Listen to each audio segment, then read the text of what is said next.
This video, let's talk about editing on CapCut.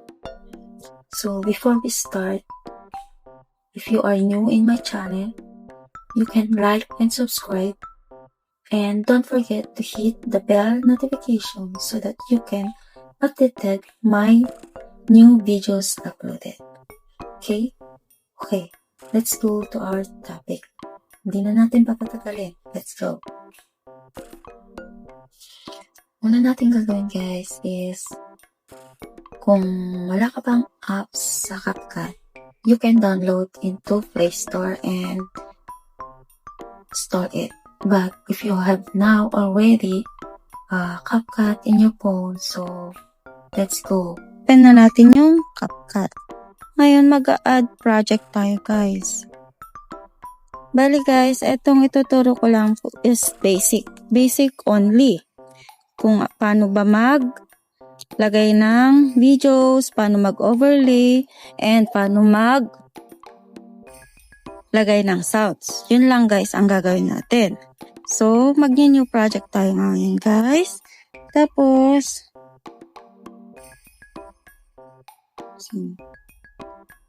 i-add na natin yung video natin na nagawa. Ito yung example ko. I-add ko na siya ngayon guys. Tapos, gusto ko konti lang siya guys. Para hindi siya ganun. Ayan. Balik, paano ba magpuputol ng video? Ito, i-click nyo lang yan. Dapat naka-highlight. Then, split. Then, yung naka-highlight, yun yung madidelete guys. Didelete ko ba yun ngayon? So, gusto ko maglagay ng background. Ngayon guys, kung dito kayo andito yung ano ba yung tawag dito? Yung line na yan, na white line, dyan po yung pupunta yung i-add natin. Kung dito naman siya sa dulo, dito siya mag-a-add. So, gusto ko, okay lang kahit saan naman. So, sinasabi ko lang. Then, i-add natin yung background. So, kung may gusto kayong background na iba, pwede kayong pumili. Pero, dito na lang yung i-example ko. Kukuha ko dito sa my library. Yan. Scenery. Dito, pwede kayong maghanap dito kung ano yung mga gusto nyo. Yan. Pwede rin kayo dito sa scenery. Sa scenery na lang guys sa akin. Ito gusto ko kasi ito. Yan. Ayan nga guys. Ay, may dadagdag pala ako guys. Bali, ibabak natin to guys. Yung aspect ratio guys, kailangan natin yon. Aspect ratio. Kung mag-download ay kung mag-upload kayo ng video nyo sa TikTok or sa short and reels, it is 9:16. Pag sa mga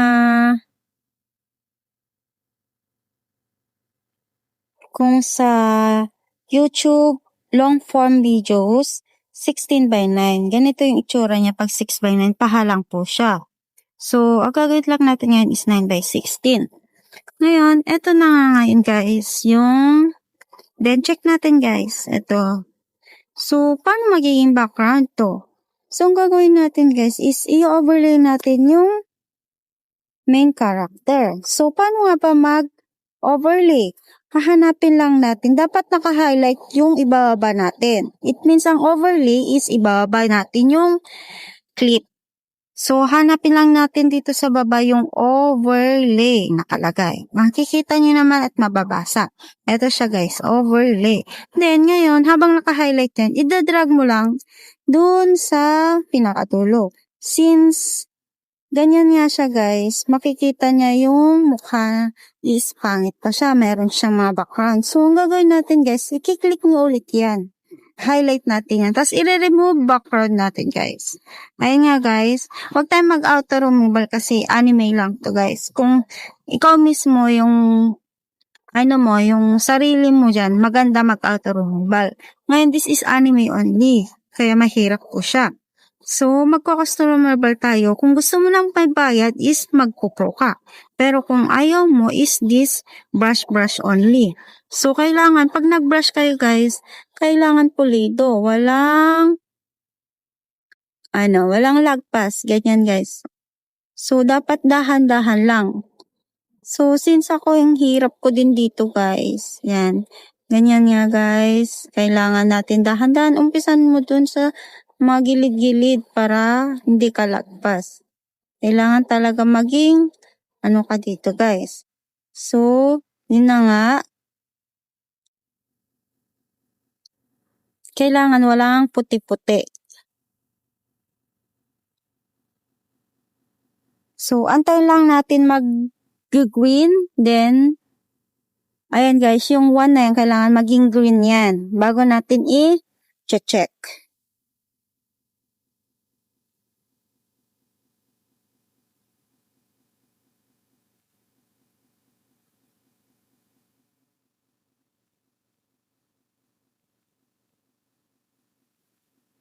Take note guys, huwag mong gamitin yung Pro kung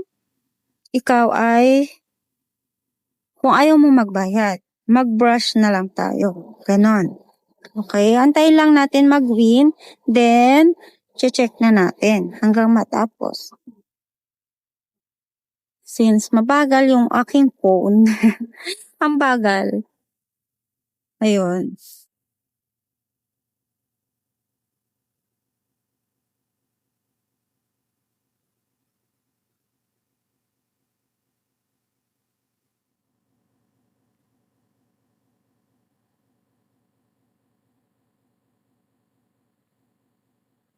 Ayan na, nag-green na guys. Check lang natin to guys. Ayun nga guys, so may nakikita pa akong mga... Ayan guys, pag nag-green na yan guys, check na natin guys. Yun, wala na siyang background.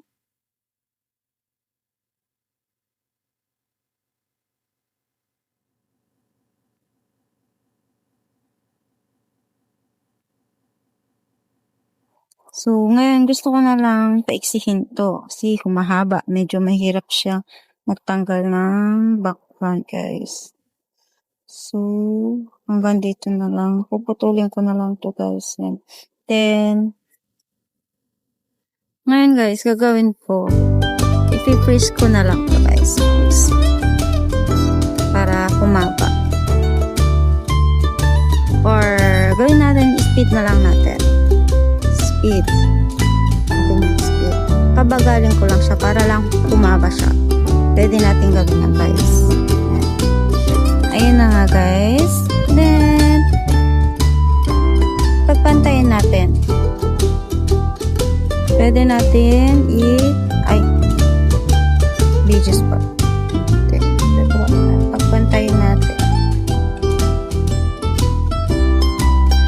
Ayun na. So, habang naka-highlight yan guys, pwede nating in-move to. Ganyan. So, ang gagawin natin ngayon is paano nga ba gawin natin guys is pagalawin natin yung ating so, ang gagawin natin is maglagay tayo ngayon ng keyframe sa dulo, tapos dito rin sa dulo para lalagyan natin ng movement. Pwedeng paisihin natin, lagay natin dito, tapos tignan nyo guys, ayun, diba lumalaki siya hanggang doon.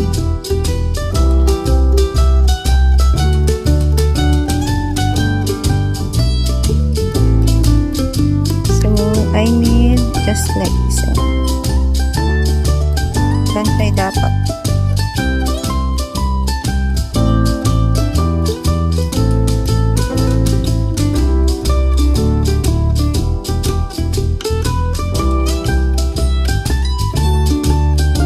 Tayo ng keyframe.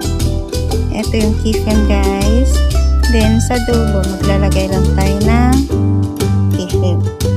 Ngayon ganito. So maglalagay tayo sa gitna ng keyframe na ito sa ano natin para ganyan. Yung pinaka-dulo is maliit siya. Habang play natin guys, ganito siya. So,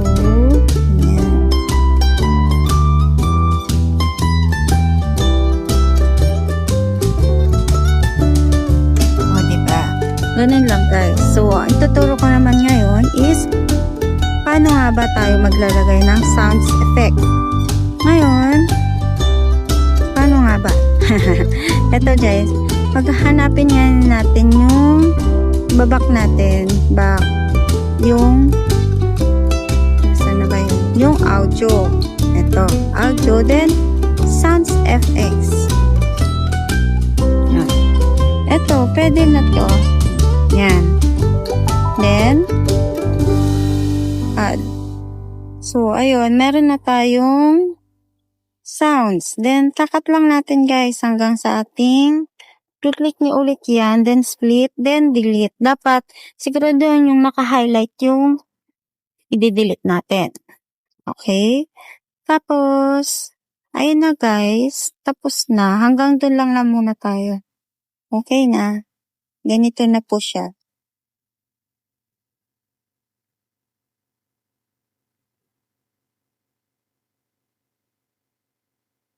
Ayun. Thank you for watching.